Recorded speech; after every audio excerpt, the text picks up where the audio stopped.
everyone! Magandang tanghali po sa inyong lahat. Ito po si Sasrogando Sasot, ang inyong pinaka-favorite na tagalista ng Noisy. Ayan.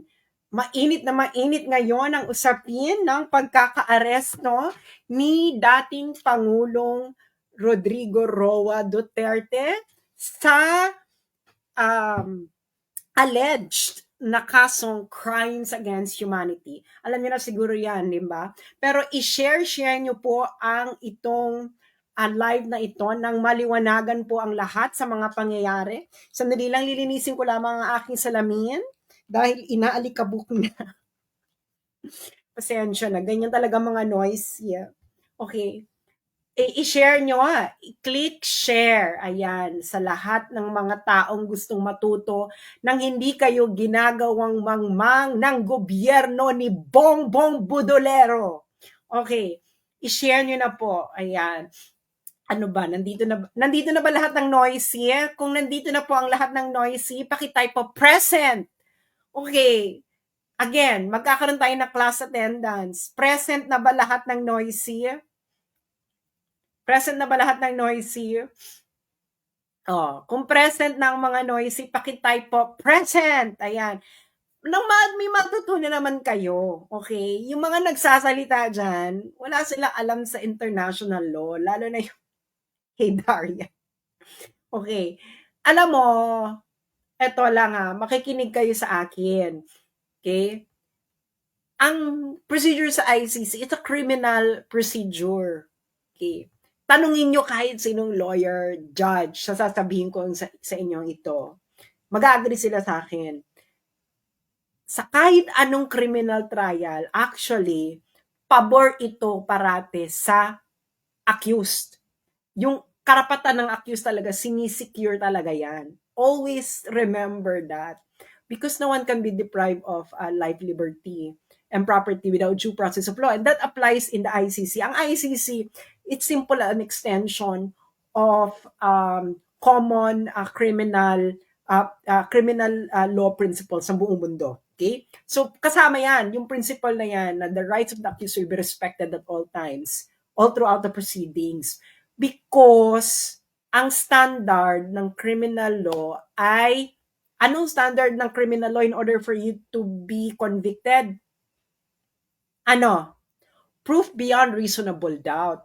Hindi lang proof beyond reasonable doubt. Kailangan the entire proceedings has been fair. Okay? Ngayon, merong rules. Okay? May rules of court. Yung mga lawyers dyan, makinig kayo. Alam nyo ito. Huwag tayong magmaang-maangan. Kahit yung mga din-din dyan na, hindi ko na sabihin, pero may kapitbahay ako na nang molesta siya ng estudyante niya noong 80s. Charot.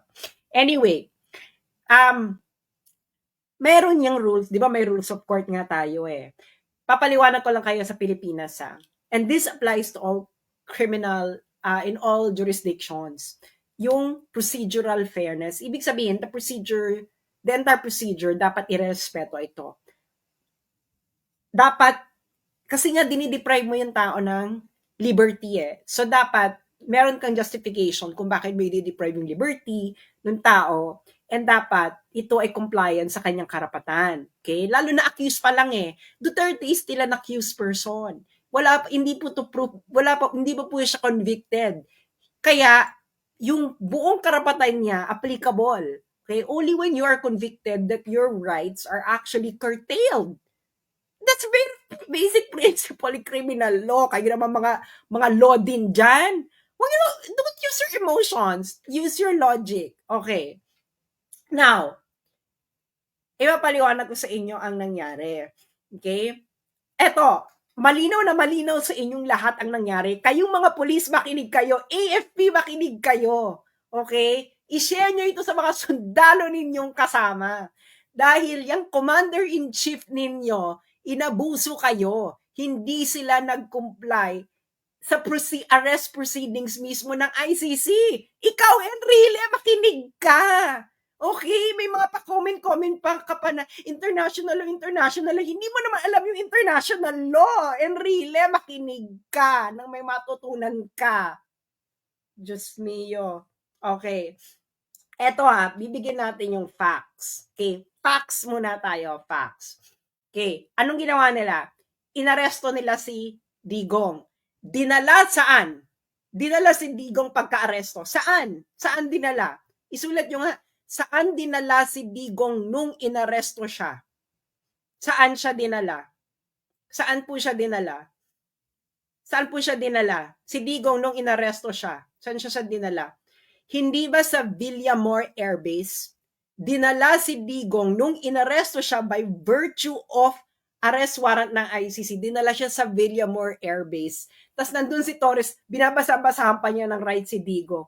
Tapos si Digong ay isinakay sa aeroplano at inilabas na sa Pilipinas, and the airplane now is going to on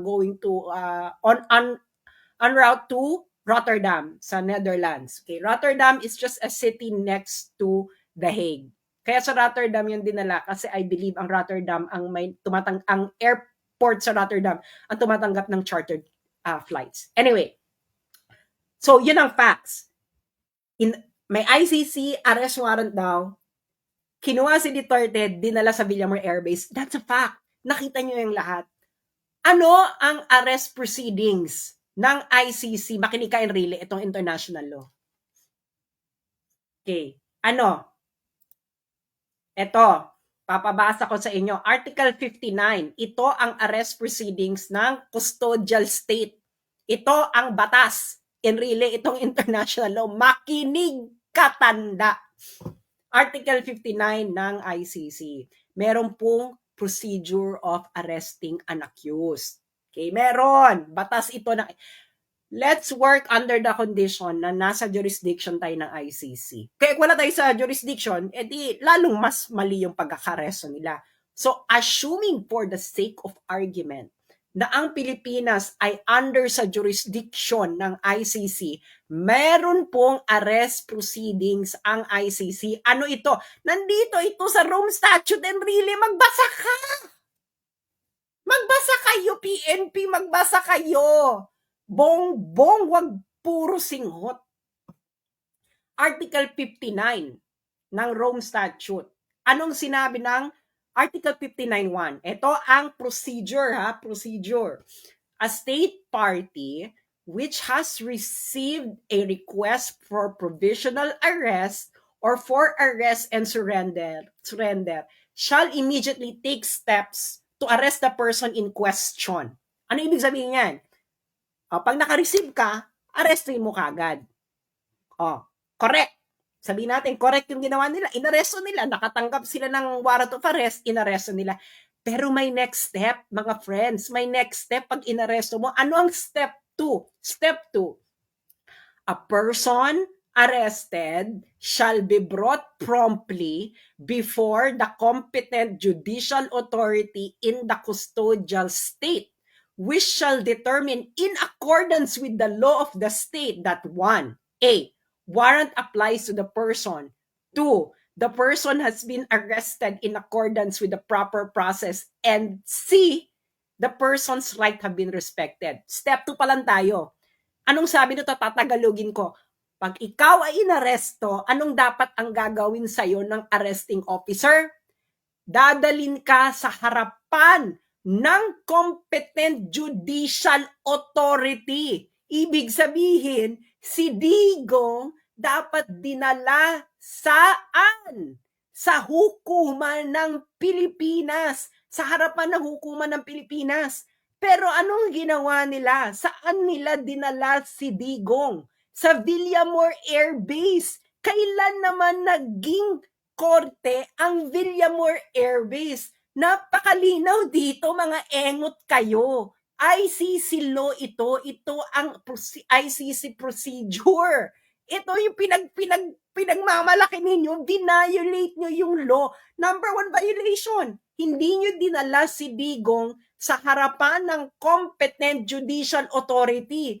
Yung competent judicial authority na yun, which is ang ating korte, dapat ididetermina ng competent judicial authority ng Pilipinas na 1, na ang warrant ay nag-a-apply kay Duterte, and number 2, na yung naaresto si Duterte has been accordance with the proper process. Was it proper process? Hindi mo nga dinala sa harapan ng competent judicial authority, Torres. Tanga ka! Ikaw ang may kasalanan nito. Ignorance of the law. What? Excuses no one.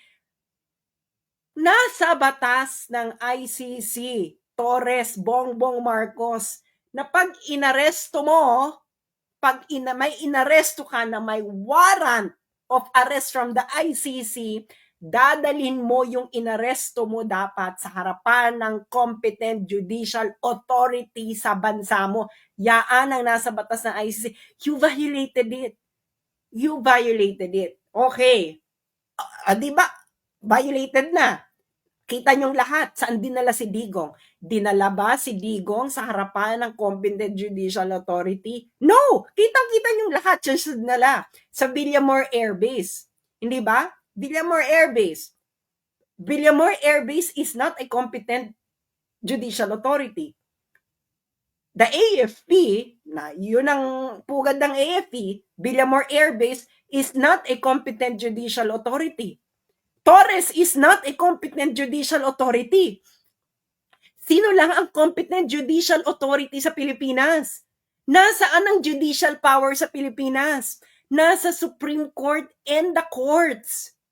Dinala ba nila sa kahit anong korte sa Pilipinas si Duterte? No. So they violated ICC rules already. Doon pa lang. They violated procedures. At alam to ng mga lawyers, if you violated a procedure, anong mangyayari sa kaso? Diba? If things are fair, anong mangyayari? Tanungin nyo sa mga lawyers. Tanungin ninyo sa mga law din. Kung sinabi kong sila na sasabihin nila hindi madidismiss, you are not acting on jurisprudence. Ayan o, in accordance with the law of the state, ibig sabihin in accordance sa law ng Pilipinas, ididetermine na pa ng korte ng Pilipinas dapat na yung warrant ay nag-a-apply kay Duterte. Second, na yung pagkaka-aresto kay Duterte ay dumaan sa proper process. At number 3, na ang rights ng arrested ni Duterte ay dapat respected. Ididetermine na pa yun ng court. Anong ginawa nila, Bongbong? Anong ginawa ng AFP? Anong ginawa ninyo mga polis? Ipinasok nyo si Duterte sa eroplano at inilipad nyo palabas. Is this according to the arrest proceedings ng ICC? No. Is it according to the arrest proceedings ng Pilipinas? No. So kayong mga polis, kayong AFP, anong batas ang sinusunod ninyo, mga putang ina kayo? Sabihin nyo sa mga Pilipino, anong batas ang sinusunod ninyong mga putang ina kayong mga sundalo at mga pulis sa ginawa nyo kay Duterte? Batas ng Pilipinas? Definitely no. Batas ng ICC? Definitely no. Dahil ayon mismo sa ICC, dapat ang inaresto ninyo ay dinala mismo sa harapan ng competent judicial authority ng Pilipinas. At yung competent judicial authority na yon, dapat ay aalamin pa na ang warrant ay nag-a-apply kay Duterte, ang arrest proceedings ay proper, at ikatlo, ang rights ni Duterte ay respected. Hindi nyo ginawa yan. So definitely, kayong mga sundalo, kayong mga pulis, anong batas ang sinusunod nyo? Explain it to the Filipino people. What was the law did you follow? What was the law did you follow? Illegal. Everything that you did is illegal. You are not following the Constitution. You are not even following the ICC statute. So what are you following, kayong mga sundalo at mga pulis? Magising kayo. Ngayon, okay, nag-violate na sila doon. Hindi ba? Nag-violate na sila noon. Hindi nila iniharap si Digong. Hindi nila hinarap si Duterte sa competent judicial authority. Dinala nila, di ba, sa Villamor Air Base, and from Villamor Air Base, inilakay ng eroplano. That's not according to the arrest proceedings of ICC itself. Meron ka ng procedural flaw. Kayo ang nagkamali. Kayo mga pulis, mga sundalo, wala kayong batas na sinusunod. Mahiya kayo sa mga anak ninyo, sa pamilya ninyo at sa bansang Pilipinas. Anong batas ang sinusunod ninyo? Ito ang batas na umiiral sa arrest ni Duterte. ICC statute. And according to the ICC statute, dapat si Duterte ay iniharap sa competent judicial authority ng Pilipinas. Hindi nyo ginawa yan. So, anong sinusunod ninyong batas? Wala. Ngayon, violated na yan. Pupunta ngayon tayo sa Article 59.3. Anong sabi ng Article 59.3 ng arrest proceedings? The person arrested shall have the right to apply to the competent authority in the custodial state for interim release pending surrender. Anong ibig sabihin nito? Di ba? Inaresto mo. Tama. Inaresto nyo. Kayo, tama. Ang pagkakamali nyo kayong mga sundalo at mga polis, hindi nyo ginawa yung step 2. Dinala nyo dapat si Duterte sa harapan ng competent judicial authority ng Pilipinas. At pag nakaharap na si Duterte sa competent judicial authority, dun siya mag-a-apply ng interim release pending surrender. What did you do? You violated the procedures of ICC itself. Sabihin nyo nga sa akin, kayong mga law din na nagmamarunong-marunong, was Article 59.2 complied with? Kitang-kita ninyo ang nangyari. Kitang-kita ninyo mga nangyari, kayong mga law din na nagmamarunong. Kitang-kita ninyong mangyari. Hindi na natin kailangan ditong mag-calisthenics. Alam niyo at alam ko, pareho tayong may alam sa batas. If the law is clear, we refer to the ordinary language meaning of the law. Ano ang ordinary meaning ng Article 59.2? Kayong mga law din. A person arrested shall be brought promptly before the competent judicial authority in the custodial state. Ordinary meaning. Ano ibig sabihin yan? Yung inaresto mo, dapat dadalin mo sa harapan ng competent judicial authority. Ordinary meaning, mga friends. Hindi mo kailangan dito magbale-balentong napakalinaw ng language ng ICC rule. And really makinig ka, this is international law in operation. You didn't comply with this. Sabihin mo nga, and really, did you? Ikaw ang Presidential Legal Advisor, did the BBM administration complied with Article 59.2 of the ICC statute? Malinaw na malinaw sa mata ng mga Pilipino, hindi nyo dinala si Duterte sa harapan ng competent judicial authority ng Pilipinas. Dinala nyo siya sa Villamor Air Base. Villamor Air Base is not a court. Siguro naman malinaw sa ating lahat yan, di ba? Baka naman dito bubudulin pa tayo. Villamor Air Base is not a court. Kayo mga sundalo, is Villamor Air Base a court? Is Villamor Air Base the venue of the competent judicial authority na kung saan dapat dadalhin nyo si Duterte pagka-aresto ninyo? Kung hindi naman kayo tanga. Torres, is Villamor Air Base the venue of competent judicial authority? Anong batas ang sinusunod mo? Pakipaliwanag kasi ito ang batas malinaw. Article 59.2. Tama ka, inaresto mo. Ano dapat ang gagawin mo, Torres, pagka-aresto mo? According to the ICC statute, dadalhin mo dapat si Duterte sa harapan ng competent judicial authority.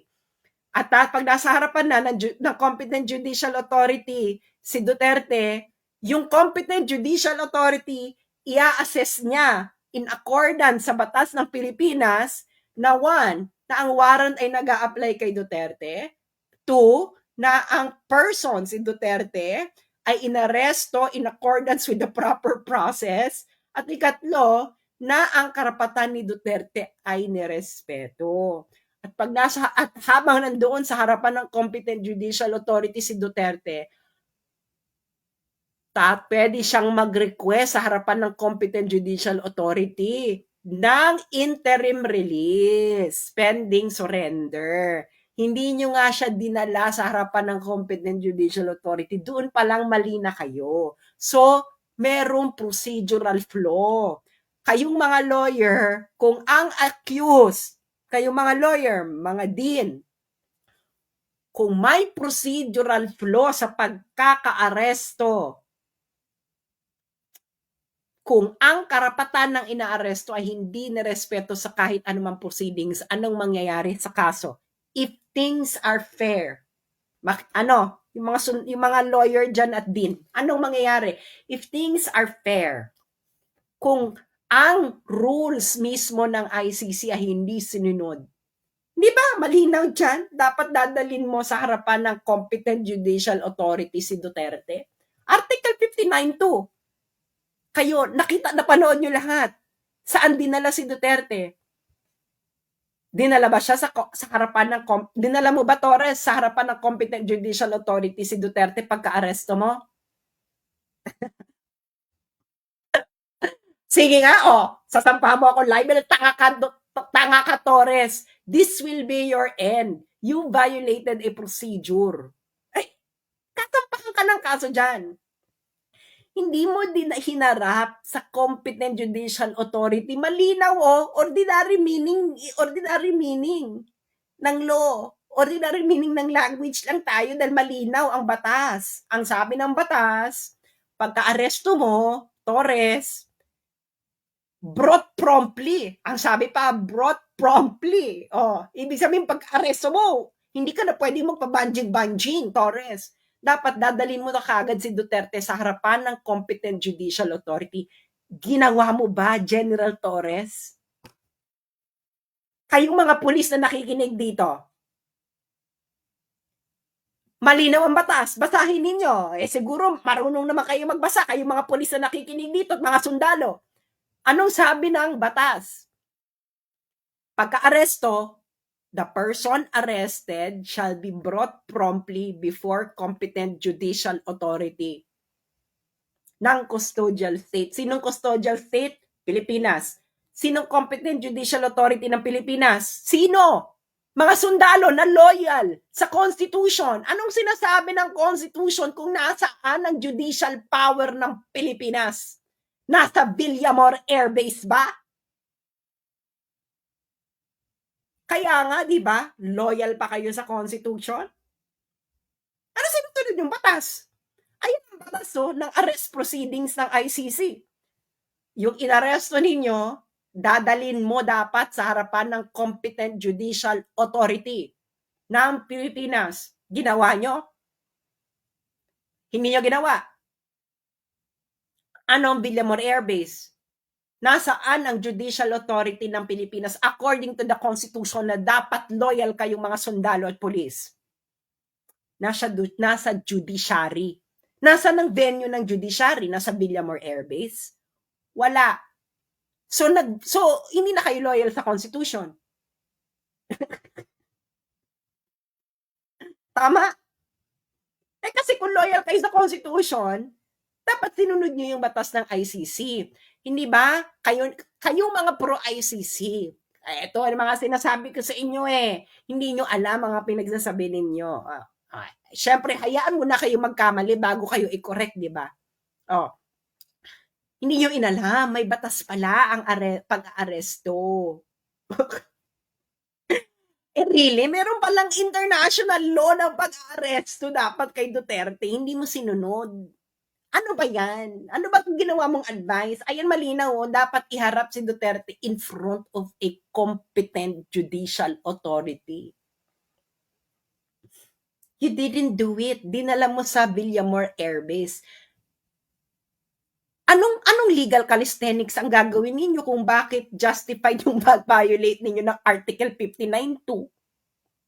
Article 59.2 pa lang. Hindi pa tayo pupunta sa Article 59.3. Dalawa na. This is assuming na may jurisdiction ang ICC. Ngayon, assuming na meron jurisdiction, nag-comply ba kayo sa Article 59.2 and then Article 59.3? No!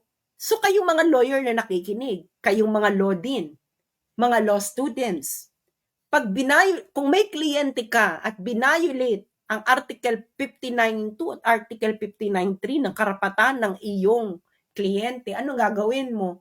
At if all things are fair, kayo mga retired judges, ano ang desisyon? Hindi ba sa Pilipinas? Akala nyo wala akong alam. Hindi ba sa Pilipinas marami tayong jurisprudence? Ang tinatawag na improper service of summons or improper service of warrant. Anong ibig sabihin niya mga friend? Makinig kayo. Okay? Halimbawa, ikaw, no, may hinaharap kang kaso. Tapos, hindi mo natanggap ang summons. Hindi mo natanggap ang warrant. Ang warrant na dala sa ibang address or whatever. Tapos, nagpatuloy yung kaso. Tapos, na-convict ka. Na-convict ka kunwari. Pero, merong flaw sa procedure. Improper service of warrant. Ano sinasabi ng jurisprudence ng Pilipinas? Dismissed ang kaso kahit convicted ka because of improper service of warrant. Because the service of warrant is part of the right of the accused that the warrant should be properly served. Ganon katindi kasi sa criminal procedure, the rights of the accused will have to be respected all throughout the proceedings. Hindi na tayo dito kangaroo court, mga friends. Hindi na tayo dito quadcom, no? Meron na pong batas. Ang batas po ay dapat hinarap nyo sa competent judicial authority. Hindi nyo hinarap sa competent judicial authority sa Pilipinas. Flaw. Di ba flaw? Yung mga sundalo, mga pulis, anong batas ang sinusunod ninyo? Makinig, tanongin yung mga may kakilala ditong sundalo at pulis. Hindi ba loyal dapat sila sa Constitution? Sa Constitution natin, 'di ba, international law will be part of the law of the land. 'Di ba? General principles, 'di ba? General principles of international law will be part of the law of the land. Kaya nga sinasabi nila, ICC is part of the law of the land, emerald. Di dapat part ito ng law of the land natin, Article 59.2. ICC law ito ng Rome ng arrest proceedings ng ICC. Paano yan, mga sundalo? Meron bang batas sa Pilipinas na nag-justify sa ginawa nyo kay Duterte? Wala. Meron bang batas sa ICC arrest proceedings na nag-justify sa ginawa ninyo? Wala. So, hindi batas ang sinusunod ninyo, mga sundalo at pulis. Anong sinusunod ninyo? Paki-explain ka. Hindi batas ang sinunod ninyo nung ginawa nyo kay Duterte. Hindi tao ang sinunod ninyo.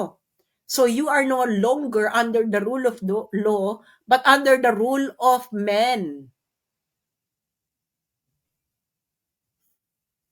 Mag-isip-isip kayo. Yung mga matitinong sundalo dyan, nakikinig ba kayo, mga kayong mangging kaligatan? I'm pretty sure, no? 16,000 tayo. I'm pretty sure nakikinig kayo. Uulitin natin sa mga kakarating pa lang. Okay? Ulitin natin sa mga kakarating pa lang. Facts muna tayo. Facts. Anong facts? Meron daw warrant of arrest na inisyo ang ICC laban kay Duterte. Inaresto nila si Duterte, dinala nila sa Villamor Air Base. After Villamor Air Base, isinagay sa eroplano. Malinaw yan sa mga Pilipino. It is clear to the Filipino people what happened. Pero according sa arrest proceedings ng ICC, ito ang batas. Di ba sabi niyo sinusunodin niyo ang ICC? So dapat susundin niyo rin ang ICC arrest proceedings. Ano ang arrest proceedings ng ICC? Arrest. Yung inaresto, iaharap mo dapat sa competent judicial authority. Ang competent judicial authority, titingnan ang warrant. Okay, titingnan ng competent judicial authority ng Pilipinas na yung warrant ba ay applicable sa person, ang pag-aresto ba ay in accordance with proper process, at nirespeto ba ang rights ng inaresto in accordance with the local law. State law, ay na nakalagay, Article 59.2. Okay?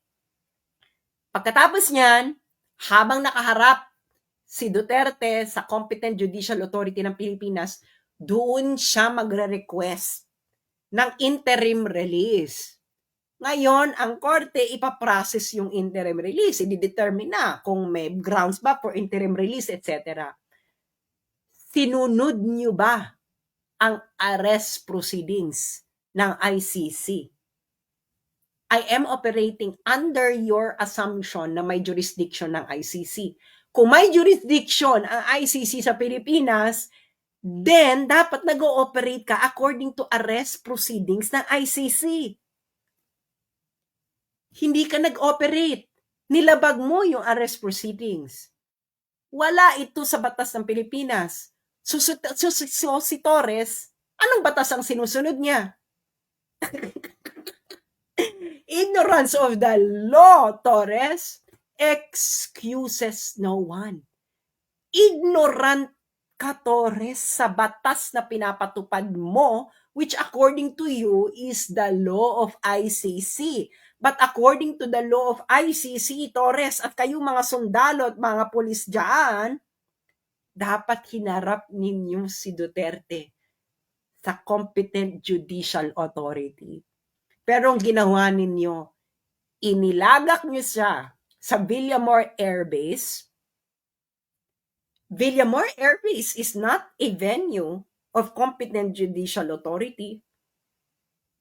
And competent judicial authority, again, kayong mga loyal sa Constitution, mga sundalo at pulis, na kanino vested ang judicial power sa Pilipinas? Nasa Villamor Air Base ba? Napakalinaw, hindi ba? So sa makatiwid, ginago ninyo ang mga Pilipino. Ginagago ninyo ang mga sarili ninyo. Ginagago ninyo, kayong mga pulis at mga sundalo, ginagago ninyo mga anak ninyo at mga asawa ninyo at pamilya ninyo at ang susunod na henerasyon. Sumunod kayo sa kautusan ng bangag na hindi alam ang batas na dapat ay pinapatupad ninyo. Saan kayo ngayon loyal? Sa Constitution? O nasaan sa Constitution na tama yung ginawa ninyo? According to the Constitution, international law is part of the law of the land. Kayo nagsasabi, pinapatupad ninyo ang warrant of arrest ng ICC. Ergo, you are complying within the law of ICC. Dapat. Nag-comply ba kayo? No. Ba't hindi kayo nag-comply? Dahil hindi nyo alam ang batas. Is that an excuse? Ignorance of the law excuses no one. Nagpagamit kayo kasi sa mga politiko. Ngayon, etong mangyayari dyan, mga sundalo, mga pulis, mag-isip-isip na kayo. The first defense of Duterte is the violation of Article 59.2. ICC ngayon ay mapupunta sa hotspot kasi malinaw na malinaw. Hindi hinarap si Duterte sa harapan ng competent judicial authority ng Pilipinas. Pag nagsalita ang ICC na okay lang na hindi iharap sa competent judicial authority, ICC will be violating its own rule. Napakalinaw, this is ordinary meaning ng language principle. And this will be taken up. But I'm sure by the UN Security Council. Sino mga permanent members ng UN Security Council? China, Russia, US, France, UK. Well, maybe US, hindi natin alam kung anong magiging response. But Russia and China will definitely move to cancel the proceedings. Suspend at least. UK at France. Paano i-justify ng UK and France na malinaw na hindi hinarap si Duterte in front of a competent judicial authority ng Pilipinas?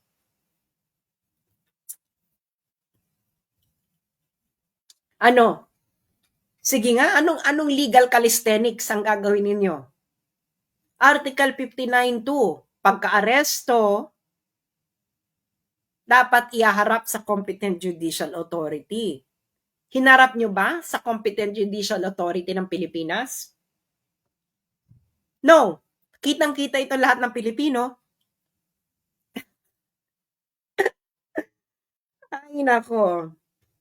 Digong, yung mga nandun sa Daheg kay Digong, you're going to be free there because your rights were not respected by the custodial state. You will. When you come back to the Philippines, take maybe airline associated with Russia or with China. Tapos dumuan ka dun sa safe na ruta. And then when you come back, finish what you started, Digong.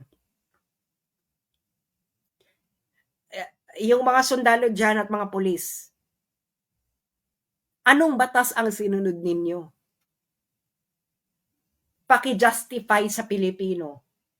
According to the ICC statute, Article 59.2, pagka-aresto, iyaharap nyo dapat sa competent judicial authority yung inaresto ninyo. Ginawa nyo ba? Bakit hindi nyo ginawa? Walang nag-inform sa inyo. Aba, ignorance of the law doesn't excuse anyone. You were not operating under any law when you arrested Digong, dinala mo siya sa Villamor Air Base, at isinakay mo siya sa eroplano. Dahil ang procedure, arrest, ihaharap sa competent judicial authority. Ang competent judicial authority, titingnan yung warrant, titingnan yung procedures in accordance with the law ng Pilipinas kung nag-comply.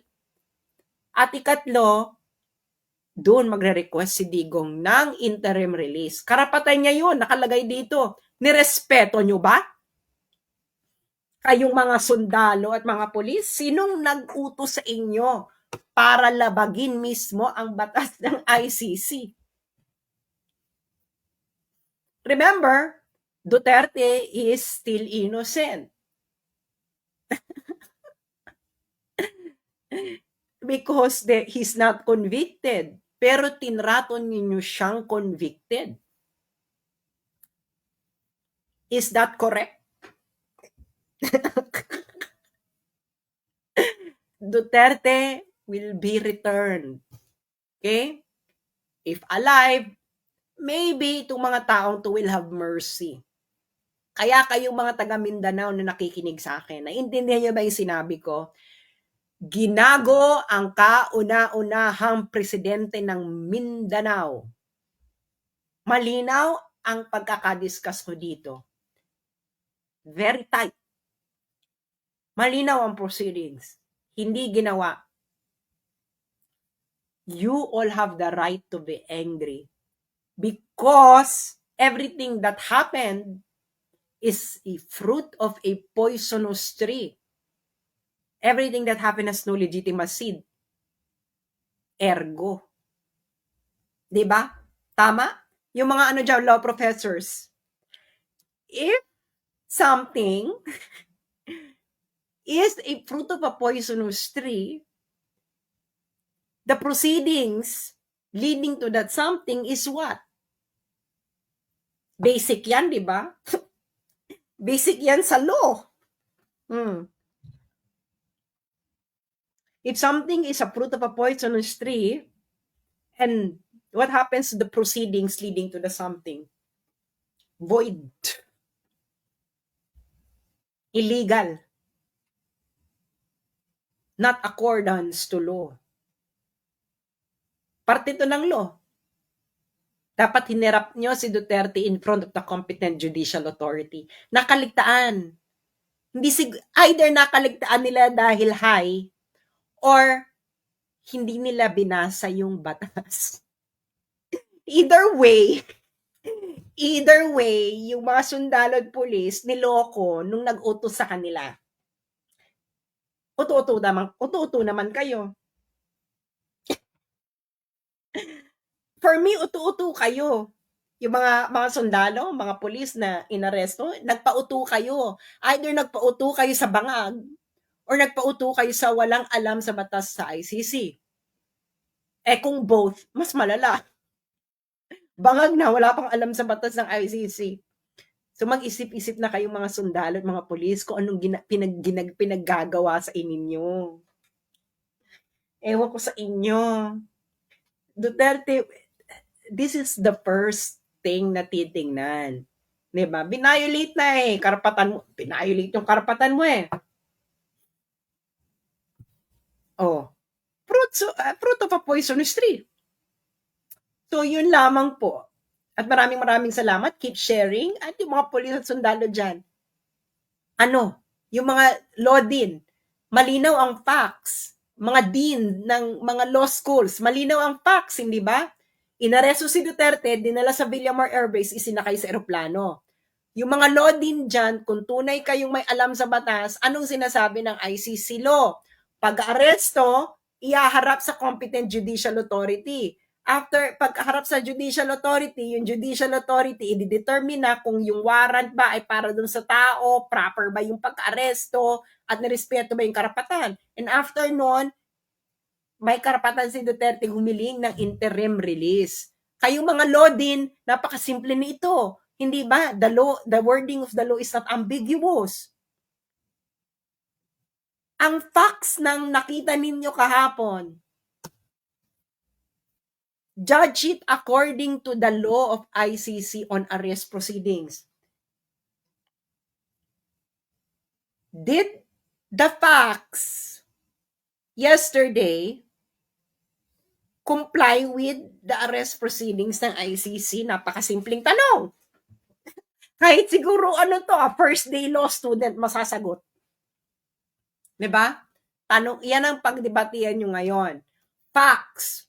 Inaresto, dinala sa Villamar Air Base, isinakay sa eroplano, itinakas, inilabas ng Pilipinas. Ano ang batas?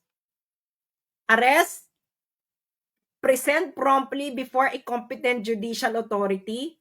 Competent judicial authority will look at the warrant, will look at the proceedings ng pagkakaaresto, titingnan kung nirespeto ang karapatan ng accused, and the accused can request interim release.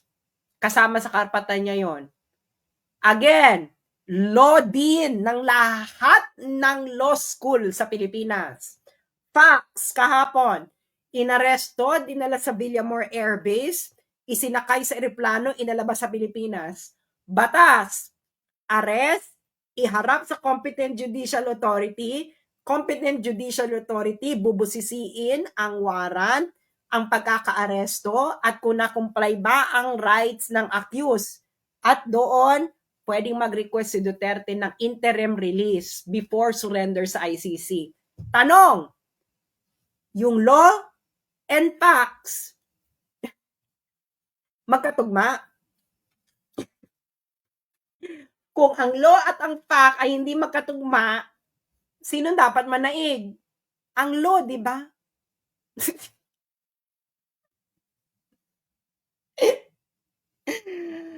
Tangina. Oh, tama ako? O mali?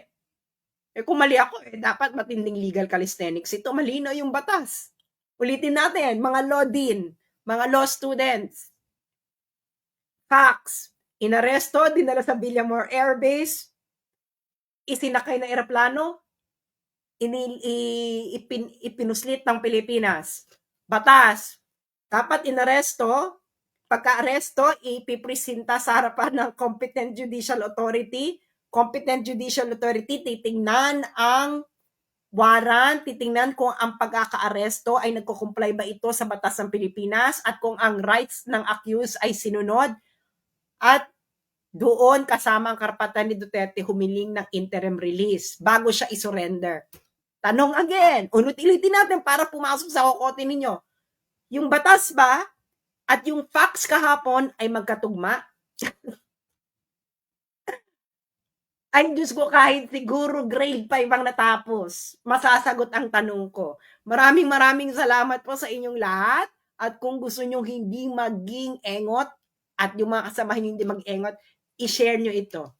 Maraming salamat pong muli at mabuhay ang mga totoong nagmamahal sa bayan natin.